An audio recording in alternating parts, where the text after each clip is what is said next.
appropriately so. I'd be happy to address any questions you might have.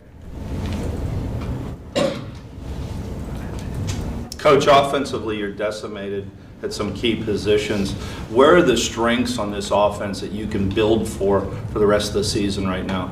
You know, obviously in our offensive line, we don't have a lot of people missing there. If Pouncey's unavailable to us, that's a significant loss. But, you know, for the most part, we've had pretty good availability in our offensive line, and even during times we haven't, we've got solid veteran backups who bring in experience even when called upon. If B.J. Finney is our center in this football game, we won't be worried about his ability to articulate the necessary things associated with the position and his ability to do the job. We've called on B.J. time and time again over the years, and so completely comfortable there. I think we're getting really good fluidity in terms of our division of labor at the tight end position. Vance McDonald's been available to us now consistently for a number of weeks.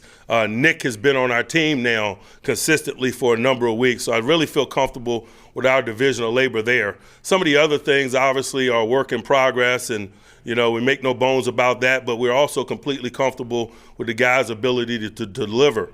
And because they're professionals and they'll be prepared and we'll be thoughtful about the things that we ask them to do. Buckle up, Buttercup. It's Pittsburgh Sports Talk. All right, Mike, guess what? Kevin Colbert just took me up in the office. He said, Tank, you and Mike are in charge of the offense right now.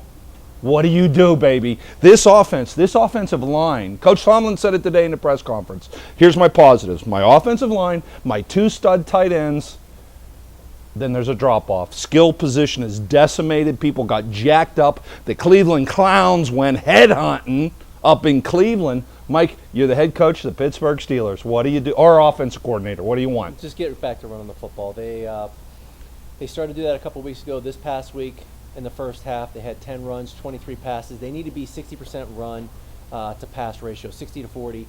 They have a great defense right now. They have a solid O-line. They have a good run game. They got to just stick to the run and just commit to it, just not get away from it. Even when it's not there, keep on pounding the football. But, Mikey, you got a problem.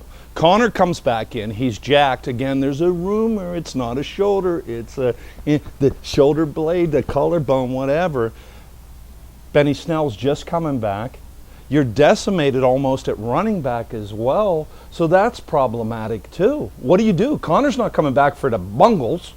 Well, you have, again, to me, you have to stick to the run. You have to get creative like they did earlier in the year. They brought in some Wildcat with Jalen Samuels. Yep. You have to get creative in the run game. You just have to stick to it. You've got multiple tight ends. Use some more play-action pass. You got to get back to play-action pass because even when the run game is not working, it's proven that play-action pass still helps the offense. Yeah, absolutely. And again, Coach Tomlin alluded to, look, my two stud tight ends are positive right now in this Steelers offense.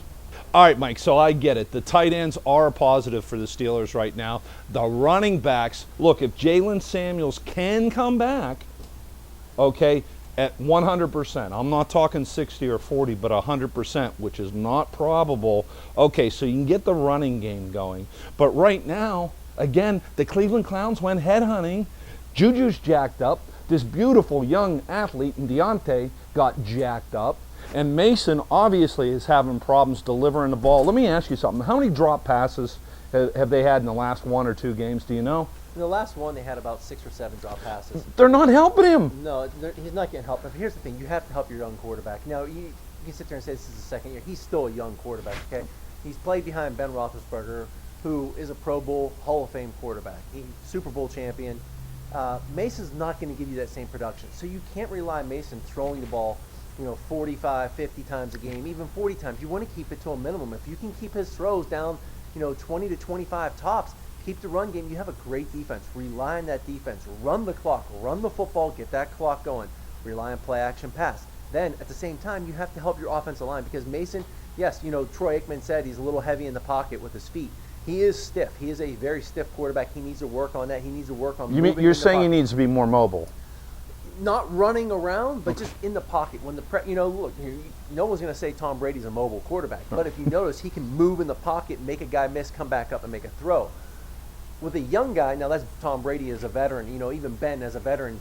With a young guy, a lot of times once they start moving, their eyes drop down, and they're not looking at the the coverage anymore. They're looking at the defensive lineman rushing, and they lose the receivers. Okay, so you have to help Mason Rudolph help him out. So the other thing you need to do is dumb down the playbook. Make it small on the passes. Because here's the thing: when you move as a quarterback and as a young guy, you start watching that rush.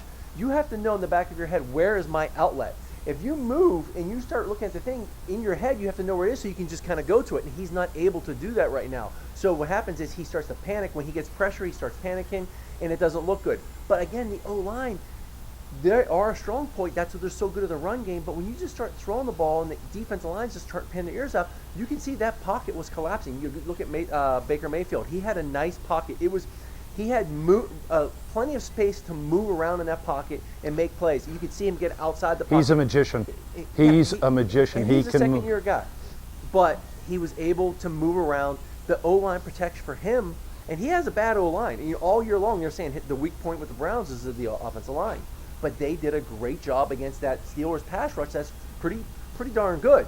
The Steelers, for whatever reason, you could see the pocket collapsing. Now, is it part of the O-line? Yes, it's part of the O-line. Is it part of this protection where they're sliding into? Yes, it was a couple times, whether Mason's doing it or the center is allowing to slide or audible the offensive line. They made some mistakes as well. But the other thing is the running back. Trey Edmonds, James Conner. James Conner was out 2 weeks or missed the game before. Didn't practice because he had the shoulder injury. Then he didn't practice this week because they're resting him. So you're not on the field practicing with the team going through those reps. So you're standing in the back. It's very easy to get distracted and not be paying attention. He was rusty. He had his eyes scanning here. On the very first pass play of the game and the third play of the game for the Steelers, he was set up right on the same side, and he scanned past it, and the guy comes off, pressures Mason Rudolph, and causes them to go to fourth down. And isn't that not key right now? With a young quarterback, you got to block for him. Your running backs have to block for him and give him that extra little help. So, again, James Conner was struggling with his reads. Now, James Conner will go and pick a guy up in the protection, but he had some brain farts that night. Jalen Samuels, same thing. But Trey Edmonds, he's a young guy. He sees the blitz coming. He has the right guy, but he just stood there. He didn't go meet him. So when you're standing there, that guy comes and trucks him. He hit him right into Mason Rudolph. Now, granted, you didn't get the sack, but Mason Rudolph has nowhere to throw, and he makes a bad throw or an errant throw, and everyone's like, oh, Mason Rudolph stinks. It's not necessarily Mason Rudolph. You have to help him out. And the other way you can help him out is not only the run game, not only just mixing up, some more screens. In the fourth quarter, they start adding some more screens, but move the pocket, okay? Not just play action pass and set up right behind the center, because what happens is that D line says, okay, he doesn't move. He launches the ball from 5 to 6 to 7 yards deep in the pocket. So when you're a D lineman, you have your hand on the ground, all you're thinking about is getting to that point. It's a pass rush drill you would see in training camp all year long. They have it set up, go to the launch point, and that's what they're trying to do. So as an offense to combat that, you have to maybe a little play action to the right and then roll back out to the left. The Rams do that a lot. The Browns did that a lot. You saw Baker Mayfield. He did that the one time. The Steelers defender came up. He pump faked him, set up, and hit the corner out of the top. Beautifully. But that movement gets – so what that does is now the D-line can't just tee off. They have to respect you getting outside and just getting on the run and making things happen a little bit. You don't have to run the football, but it just gets you outside the pocket and changes that launch point. So look, here's the thing, okay? There is still hope, optimistically. Steelers Nation sitting at 5-5, and that ass kicking we just took up in Cleveland. There's still hope out there. Don't give up on this offense. Again, Coach Tomlin believes in this great offensive line. You've got two really good tight ends, and most importantly, in my humble opinion, Mason Rudolph isn't that bad. He's young. He's got how many games under his belt now? He's going to have some growing. He got carried off the field, knocked out like a championship fight. Lay off him, Steelers Nation. He's getting frustrated. There's a lot going on. You don't have AB. I hate to invoke the crazy man, Dr. Jekyll, Mr. Hyde's name. Here's the thing. You don't have AB. You don't have Juju right now because he's getting banged up. You don't have Deontay Spencer right now. He's missing a lot of skill guys. He didn't have a lot of skill guys to start with. It's not the same Steelers offense 2 years ago when you had Le'Veon Bell, Antonio Brown, and all these playmakers. No, you don't have that. You have. And I'm going to end it with this question. Ask yourself, Steelers Nation, what do they call this? Rhetorical question. If Mason Rudolph had the Steelers team of 2 years ago with AB, I'm crazy in my head, Brown, and Le'Veon, I want more money, Bell, do you think that Mason Rudolph might look better? Well, yeah, he would. I mean, You're darn right he needs some help. would. I mean, they've got a defense, but again, and to me, the O-line is still not the same O-line that they were the past They year. miss their daddy, Mike. I keep saying it.